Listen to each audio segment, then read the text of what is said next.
She wakes to silence, not the quiet of morning, not the hush of an empty house. This silence is wrong. It doesn't feel like peace. It feels like the world has stopped breathing. Her body trembles, not from cold, from something deeper, something primal. Her fingers twitch, then freeze. Her hands stick to something wet, warm, thick, blood. The metallic scent fills the air, sharp, heavy, familiar. Her breath comes in shallow, panicked gasps. She tries to inhale, but the air won't fill her lungs. It's thin, thick at the same time, like breathing through cloth soaked in fear. On the floor beside her, a gun, small, black, still warm. Smoke curls from the barrel like a dying breath. She reaches for it, not because she wants to, because her hand knows how. Her fingers wrap around the grip. It fits.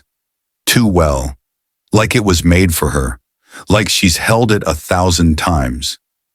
Then, her phone buzzes. Once, sharp, like a needle in the quiet. She flinches, reaches for it. The screen lights up, blinding, white, harsh, a spotlight in the dark. A notification. No name. No sender. Just a thumbnail. Her own face. Laughing.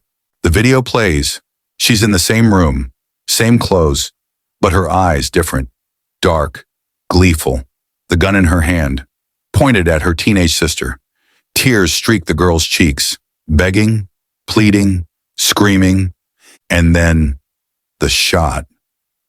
Echoing, deafening. Cut to black. She drops the phone. It clatters. The screen goes dark. But the image is burned into her vision. Her sister's scream, her own laughter. So cruel, so real. But she remembers nothing. Not the scream, not the blood, not even her sister's face. Just a hole, a void where a life should be. Her chest tightens. Her mind becomes a cavern echoing with silence. She stumbles out of the bedroom, down the hall, past framed photos on the wall, smiling faces, holidays, birthdays. But her face is always missing, always just out of frame. She reaches the front door, pushes it open. The street is too quiet, the air too heavy. Even the trees stand still. No leaves rustle, no birds sing, as if the world itself is holding its breath. Neighbors stand in their windows, doors cracked, balconies, porches, all holding phones, cameras raised, lenses pointed at her. Their faces are still, their mouths shut. No one speaks, no one helps. They only watch.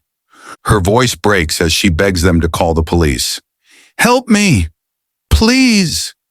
But her words are swallowed by the thick, oppressive air, like screaming underwater. Their cameras follow her like eyes that never blink, every movement captured, every tear preserved.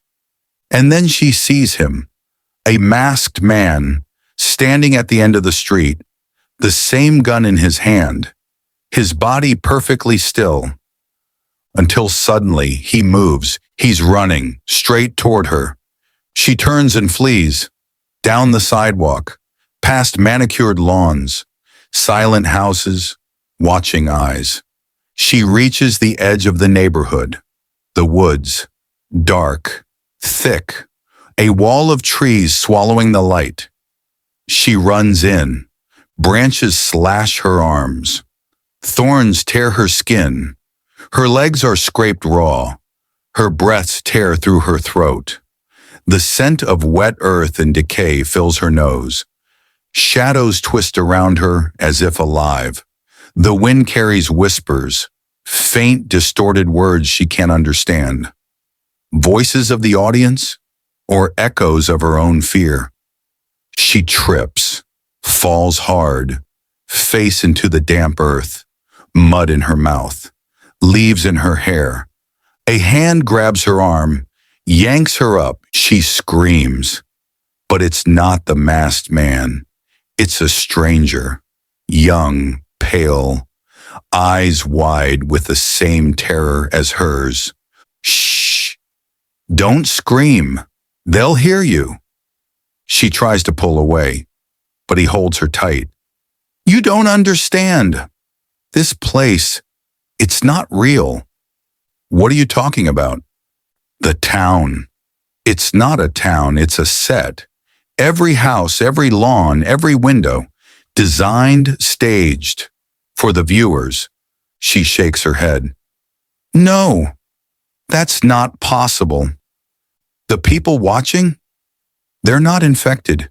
They're customers, paid to watch, to record, to consume your pain. He grips her shoulders. I'm not like them. I was pulled in too. One night, woke up in a house, blood on my hands, a gun on the floor, and a video of someone I loved dying by my hand. Her voice cracks. But I don't remember because they erase you. Every night, reset your mind, scrub your memory, but the trauma stays. It builds, and they feed on it. They replay your worst moment over and over. Your guilt, your fear, your suffering, and millions watch. They pay to see it. A flash hits her, a vision, her sister on her knees, crying. Please, I didn't mean to. And then her own voice, laughing, cold, delighted. You should have stayed out of my room. She gasps, stumbles back. No, I wouldn't. But the stranger doesn't flinch. I can help you. There's a way out. A door in the basement of the old house on Elm. It only opens when the signal weakens. At 3:33 a.m., when the broadcast glitches, hope flickers in her chest, a tiny light in the void. You'll come with me? He nods. I promise. I'm not like them. They run, deeper into the woods. The trees twist. Branches curl like fingers. Shadows move when they shouldn't. The ground feels soft, like walking on skin. And then, the masked man appears. From nowhere, standing between two trees, still, watching. They run, through clearings, over roots, past abandoned houses that look too familiar, too staged, mannequins in windows, fake plants, painted skies on the walls. They reach the edge of the forest, back to the neighborhood. But something's changed. Every window is lit. Every screen plays the same video. Her, running, crying, falling, looping, zooming in on her face. Her tears, her fear. Her reflection multiplies in glass, in puddles, in car windows. Each one slightly different. Each one mocking her. Smile, one whispers. Scream, another says. Entertain, they chant in unison. She falls to her knees, screams into the silence, but no sound comes out. Just breath, just pain, just performance. Then hands grab her, from behind, from the sides, from the shadows. They drag her, not roughly, not violently, precisely, like actors being moved between scenes, through a door, down a hall, into a white room, sterile, bright, no windows, no doors, just white walls, a single chair. She's strapped in, leather cuffs, cold metal, lights blaze from above, blinding, sterile. Screens flicker to life. All around her, hundreds, thousands, showing the same thing. Her, in the bedroom, gun in hand, sister on the floor, pleading, crying. Please, I didn't tell anyone. I swore. And then her voice, laughing. You should have stayed out of my room. The trigger, the shot, the fall, the blood. Then, the broadcast. Streaming. View count rising. Comments scrolling. Best episode yet. She's so convincing. Is this real? Who cares? I'm hooked. She shakes her head. No, I wouldn't. But the truth burns across every screen. She wasn't a victim. She was the murderer. And it wasn't hidden. It was broadcast, live streamed, consumed, enjoyed. The masked man steps forward, removes his mask. It's not a man, it's a woman, older, calm, wearing a headset. Subject 7, cycle 412 complete. Memory wipe initiated at 6 a.m. Next broadcast in 12 hours.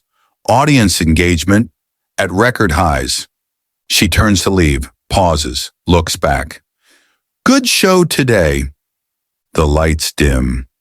The screens go black. The room hums.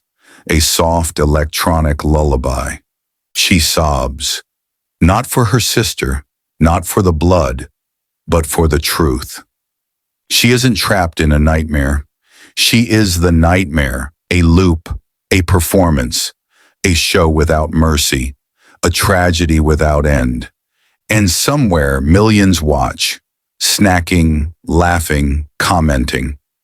Did you see the new episode? I can't believe she still doesn't remember. I hope she runs faster next time.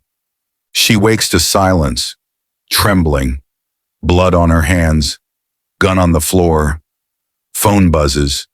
The screen lights up, video plays. Her sister screams. She laughs.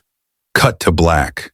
She gasps, stumbles up, runs to the door. The street is too quiet. Neighbors in windows, phones raised, silent, watching.